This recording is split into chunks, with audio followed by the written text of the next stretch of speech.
Paix sur vous tous les frères et sœurs, vous allez bien? Donc aujourd'hui, c'est un sujet que je vais développer, qui me tient à cœur en vérité, que j'ai déjà développé, je pense, dans pas mal de vidéos. Donc du coup, ça va être le religieusement correct. Je pense que vous le vivez, donc c'est-à-dire cette espèce d'aliénation, ce contrôle mental MK Ultra qu'ils ont fait sur les peuples, dans le sens que on doit tous penser pareil, faire pareil, vivre pareil, etc. Donc, du coup, on va voir dans l'écriture, est-ce que les envoyés du Seigneur, ils étaient comme ça, c'est-à-dire religieusement corrects? Bien entendu que non, puisque à chaque fois que le Seigneur, il envoie quelqu'un, c'est à chaque fois parce que le peuple, il est dans l'erreur, l'égarement, etc. Donc, l'envoi d'un envoyé, c'est à chaque fois justement pour que le peuple, il se remette en question et il change sa voie.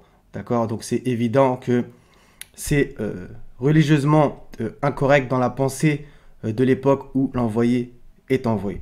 Comme ça c'est dit. Et du coup, je vais en placer une pour la bien-pensance. Donc, tout ça, c'est religieusement correct. Ça pousse à ce que ça soit une prison pour ton esprit, une aliénation. Tu es obligé de suivre le troupeau, la troupe, et suivre comme un mouton. Donc, du coup, bien entendu qu'il y a certaines bases, qu'on se comprenne. Maintenant, il nous force à ne pas penser. Et en gros, reste dans ta mosquée, pense comme tout le monde, et suis le troupeau, et surtout, ne dénonce pas le blâmable qui se passe devant tes yeux. Donc, Surah 19, verset 46. A'udhu billahi minash shaitanir rajim, bismillah. Donc, c'est Abraham et son père. Qu'est-ce que son père lui dit? Il dit: ô Abraham, aurais-tu du dédain pour mes divinités? Si tu ne cesses pas, certes, je te lapiderai. Éloigne-toi de moi pour bien longtemps. Donc, on va voir qu'à chaque fois, les envoyés du Seigneur, ils se mettaient contre leur peuple dans un certain sens. Et finalement, à chaque fois, c'était des menaces et ceci et cela. Toujours pareil. Donc, à chaque fois que tu es à contre-courant, voilà ce que les gens ils te font. C'est un peu normal. Maintenant, il n'y a que les poissons morts qui suivent le courant. Sourate 26, verset 116. Ils dirent: si tu ne cesses pas, Noé, tu seras certainement du nombre des lapidés. Encore une fois. Donc, justement, par exemple, Noé, quand on relit sa sourate, on voit très clairement que il était totalement à l'inverse de ce que les gens pensaient. Et lui, il marchait avec Dieu alors que la terre était remplie de violence. Ça, on le voit dans la Genèse. Donc, c'est évident. Sourate 26, verset 167. À propos de Lot, ils dirent: si tu ne cesses pas, Lot, tu seras certainement du nombre des expulsés. Voilà. Donc, qu'est-ce qui est magnifique aussi, c'est que on voit dans un autre verset coranique où, justement, le Seigneur, il dit: nous ne trouvâmes qu'une seule maison de soumis. Donc, la maison de Lot, dans tout Sodome. Donc ça, c'est important aussi à comprendre. Donc, ils étaient tous pareils, sauf Lot et sa maison. Donc, tout ça, ça va toujours dans le même sens. C'est toujours le rapport minoritaire et majoritaire aussi. Sourate 43, versets 22 à 23. Mais plutôt, ils dirent: nous avons trouvé nos ancêtres sur une religion et nous guidons sur leurs traces. Bon, des fois, le mot religion, en fait, c'est le mot voie. Et c'est ainsi que nous n'avons pas envoyé avant toi d'avertisseurs en une cité sans que ces gens aisés n'aient dit: nous avons trouvé nos ancêtres sur une religion et nous suivons leurs traces. C'est toujours pareil. Donc, à chaque fois, c'est le même principe. Donc, vous, ça vous est forcément arrivé, vous êtes confronté à ce problème. Et évidemment, c'est pas forcément facile de toujours nager à contre-courant. Ça demande beaucoup de force, etc. Maintenant, on va voir que justement, c'est ce que le monde nous pousse à faire, c'est-à-dire qu'on pense tous pareil, un délit d'opinion, délit de pensée, même si bien entendu c'est clair qu'il y a des mauvaises pensées dans un certain sens.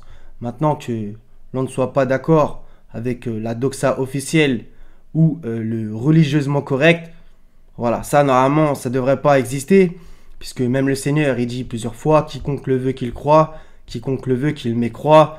Il y a aussi plein d'autres versets. Les croyants ne savent-ils pas que si Allah avait voulu, il aurait guidé tout le monde sur le droit chemin, etc. Donc, même dans la croyance, voilà, il y a un certain libre arbitre. Et normalement, dans la pensée, ça devrait être pareil. Et évidemment, c'est pas le cas et ça a toujours été pareil. C'est-à-dire que les hommes qui se dressaient contre justement la bien-pensance et le politiquement correct, le religieusement correct, à chaque fois, ils étaient menacés de mort, voire même assassinés, etc. Vous connaissez le topo. Donc du coup, tout ça, ça pose un gros problème sur la terre, puisqu'au final, la corruption règne. Et dès qu'on se lève contre cette bien-pensance et la façon de faire, c'est-à-dire que le troupeau suit un mauvais berger, celui qui suit un aveugle tombera forcément dans un trou. D'accord? Alors les notables de son peuple qui avaient mécru dire celui-ci n'est qu'un être humain comme vous. Vous voyez, ça va être aussi toujours le rabaissement, voulant se distinguer à votre détriment. Donc ça aussi, on peut l'y voir, voulant se distinguer à votre détriment. Donc en gros, il ressemble à personne, il veut faire je sais pas quoi. Si Allah avait voulu, ce sont des anges qui l'auraient fait descendre. Jamais nous n'avons entendu cela chez nos ancêtres les plus reculés. Ce n'est en vérité qu'un homme atteint de folie, observez-le donc durant quelque temps. Donc encore une fois, traité de fou. Et aussi un passage intéressant, c'est qu'ils disent si Allah avait voulu. Donc ces gens-là, ils savent bien qu'il y a un Seigneur. Si Allah avait voulu. Jamais nous n'avons entendu cela chez nos ancêtres les plus reculés. Encore une fois, cette notion d'ancêtre, dans la sourate 2, verset 170, même le verset 166 juste au-dessus. Comme d'habitude, les ancêtres, donc suivent la religion des ancêtres. Alors que justement, les messagers, à chaque fois, comme je vous l'ai dit au départ, quand ils étaient envoyés, c'est qu'il y avait justement quelque chose qui allait pas. Donc ça aussi, c'est au niveau prophétique. Les gens, là, en ce moment, ils attendent un Messie, un Mahdi, etc. Ils pensent, les gens, que la personne, elle va venir confirmer leur dogme. C'est quand même une grosse blague, puisque coraniquement et bibliquement, ça s'est jamais passé comme ça. Jamais. Donc quand Moïse il a été envoyé à Pharaon, c'est justement que le peuple était esclave, etc. Et il a fallu un libérateur. Enfin, il a fallu parler à Pharaon.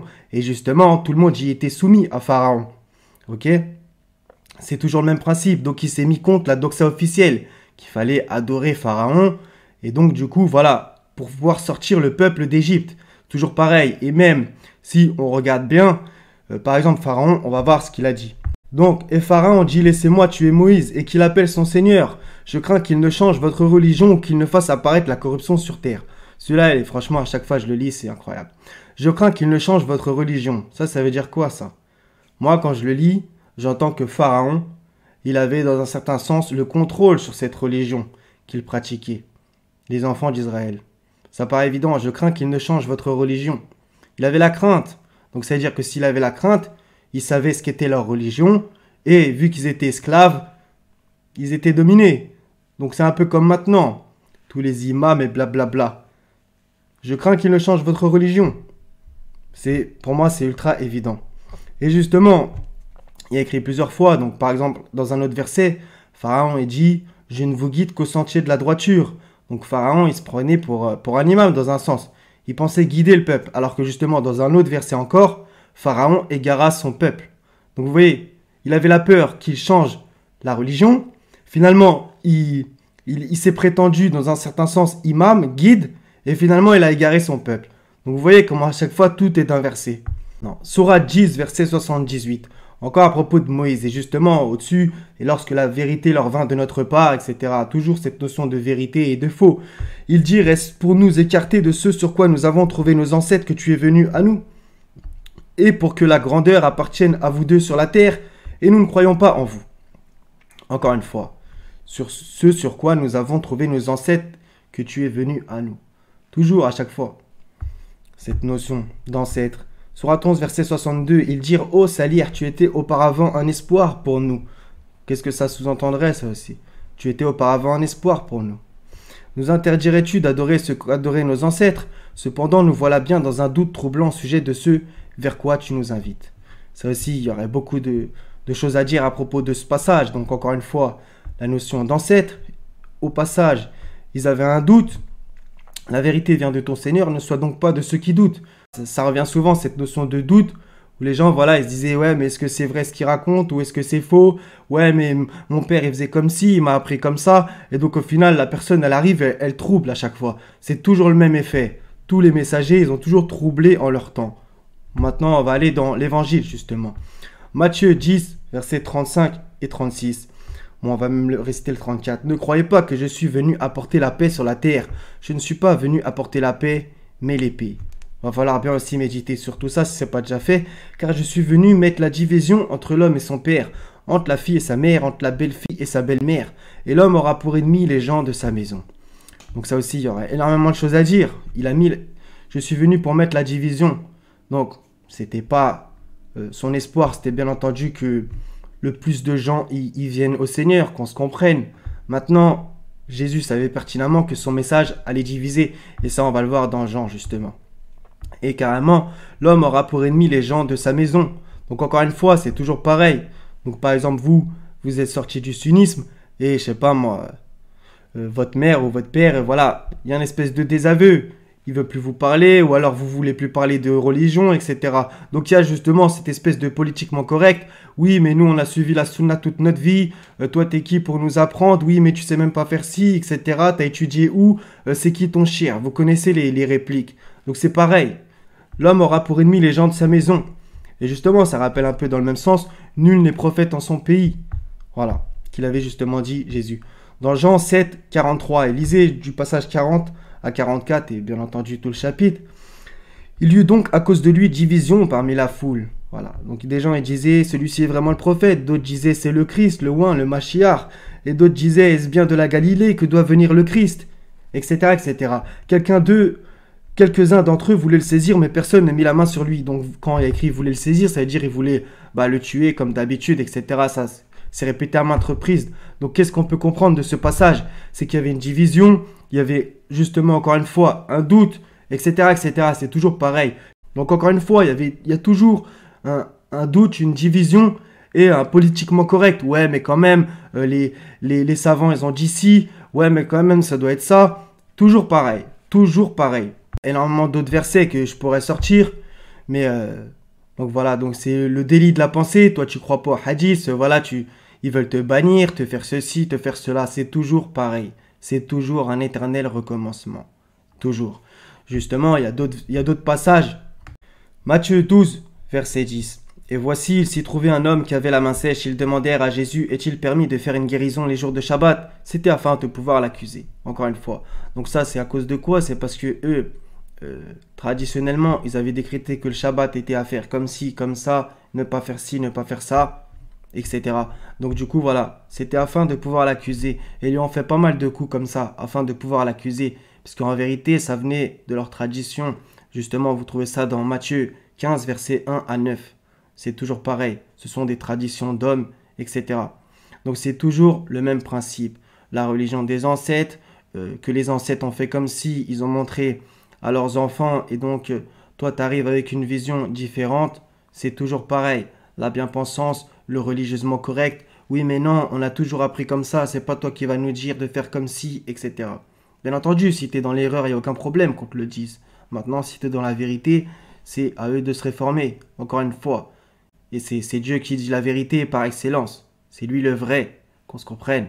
Donc, je pense que c'était important de parler de ce sujet. En vérité, je l'ai fait quand même plusieurs fois. Maintenant, j'avais envie d'approfondir un petit peu tout ça. Et donc voilà, donc c'est un lien avec l'aliénation, qu'il faut absolument suivre le troupeau, le groupe. Donc du coup, tu donnes ton cerveau. Y a-t-il quelqu'un pour réfléchir? Ne médite-t-il pas sur le Coran? Y a-t-il des cadenas sur leur cœur? Comme d'habitude. Donc justement, donc encore une fois, c'est une prison pour ton esprit. Et la vérité vous affranchira. Celui qui demande, on lui donnera. Celui qui cherche, trouve. C'est toujours le même principe. Parce que même dans tous les autres sujets, même sur le système, voilà, ou sur n'importe quel sujet, pas que religieux. Et donc la matrice, elle superpose quelque chose pour t'empêcher de voir la vérité. Donc je souhaite à tous courage. Je sais que c'est pas facile d'aller à contre-courant, mais quand on voit tous les exemples dans l'écriture, c'était toujours pareil. Toujours pareil. Et voilà. Et bien entendu, les exemples que je vous ai cités, ces gens sont des gagnants. Alors que les gens qui s'opposaient à eux, regardez leur sort. Donc à tout le monde de méditer là-dessus. Et petite question aux sunnites, qui en vérité, ils ont la réponse. Est-ce que Mohammed, il s'était mis contre son peuple? Est-ce qu'il allait dans le même sens que son peuple? Et donc si vous avez la réponse, il faudrait, je pense, que vous vous posiez certaines questions sur certaines choses. Et voilà. Donc je pense que ça sera tout les frères et sœurs. Donc soyez bénis. Wa salamun alal mursalin. Walhamdulillahi rabbil alamin. La ilaha illa hu al-azizul hakim. À la prochaine si Dieu veut. Salam. Prenez soin de vous.